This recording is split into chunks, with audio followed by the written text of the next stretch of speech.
everyone, this is Deborah, and we are going to read a book all about redwood trees, and it is called Redwoods by Jason Chin. So let's get started.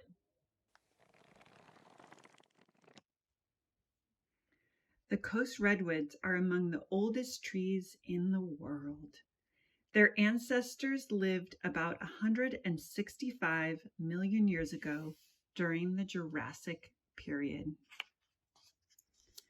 One tree can live for more than 2,000 years, which means there are trees alive today that first sprouted during the Roman Empire.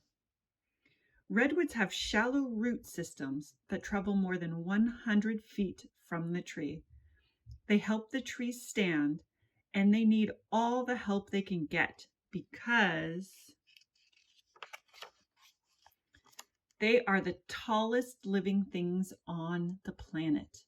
Redwoods regularly grow to be more than 200 feet tall.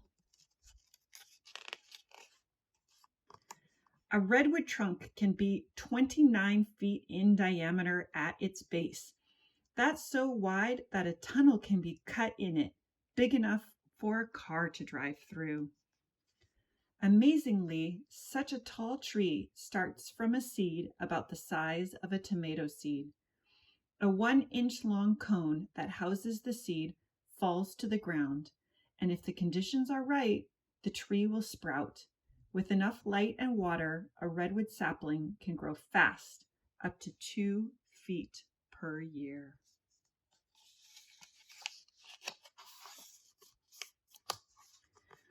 Redwoods also grow from other redwoods. When a tree falls or is cut down, new trees can sprout from big round masses along its trunk, called burls. Often several trees will grow from the burls on one stump. If you see a ring of redwoods in the forest, they probably all sprouted from the same stump. One reason that redwoods are able to live for so long and grow to be so tall is that they are very good at defending themselves. Their wood contains a lot of tannin, a chemical that protects them from fungal infections and insect infections. Redwoods are also well suited to live through fire.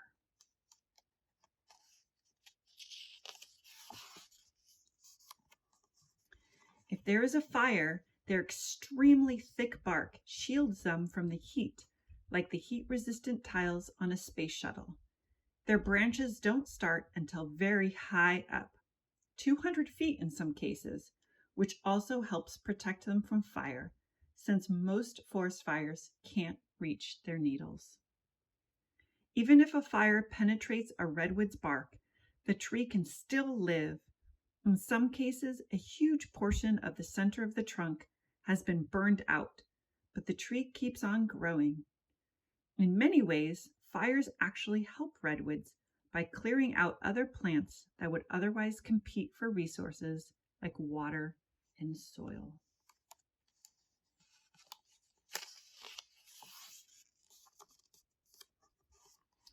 Coast redwoods need a lot of water to grow as tall as they do. And the area in Northern California where they live is perfect. It's a rainforest. The air is cool and damp, and the land is often covered in thick fog. It takes a long time for water to travel all the way up from the roots to the top of the redwood, and the fog helps the trees by preventing them from losing moisture to evaporation. In addition, the needles of a redwood can absorb moisture straight from the air. In the summer, when there is much less rainfall, redwoods have an ingenious way of collecting water. They make their own rain. When the fog rolls in, it condenses on the redwood's needles, and whatever moisture isn't absorbed then falls to the ground to be soaked up by the tree's roots. Other plants that live at the base of the redwood tree use this artificial rain as well. So not only do the redwoods water themselves, they water all the plants around them.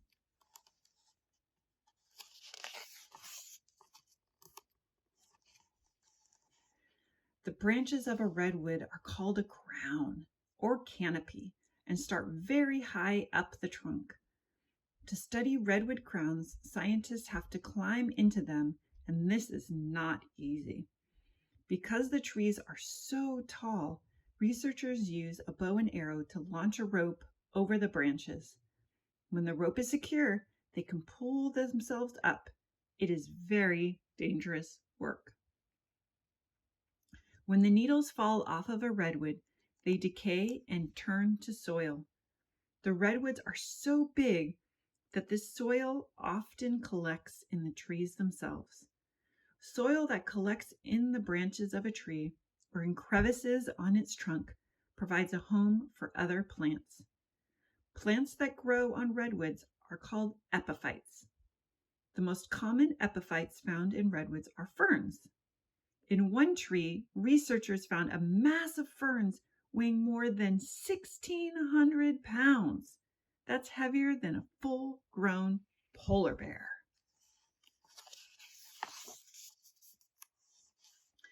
Ferns are not the only plants that make their homes in redwoods. Mosses, fungus, bushes, and even trees grow in the redwood canopy. Researchers have found a wide variety of trees high above the ground, including hemlocks, spruces, firs, oaks, and California bays.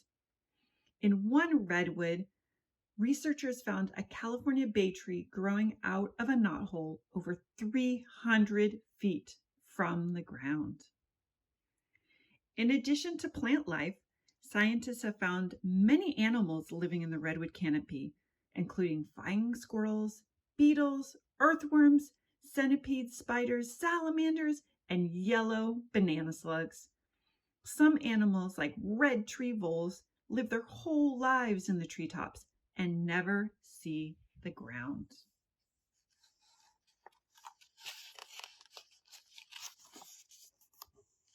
Many birds live in the tops of redwoods, including bald eagles, ospreys, and woodpeckers.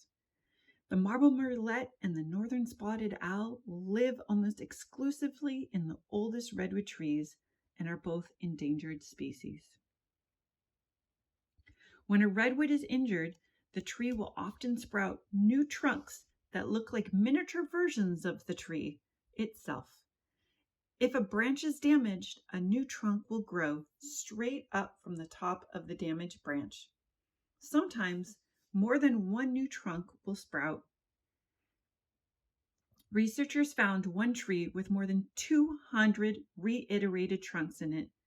There was a forest of redwoods growing atop a single tree.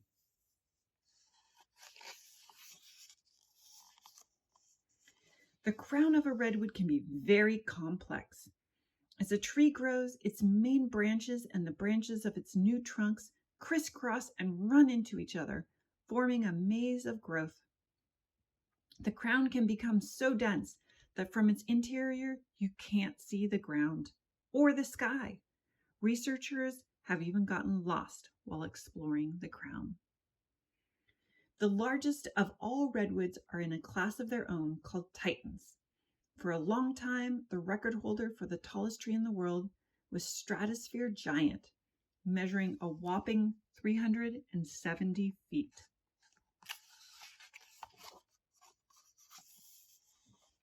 But that record was broken in the summer of 2006 when researchers discovered Hyperion, a giant coast redwood rising 379.1 feet from the ground, and it's still growing.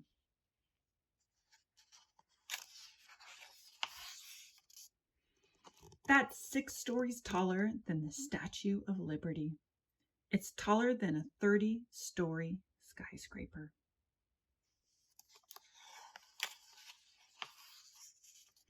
It's so tall that if we were to introduce it to the city skyline, it would fit right in.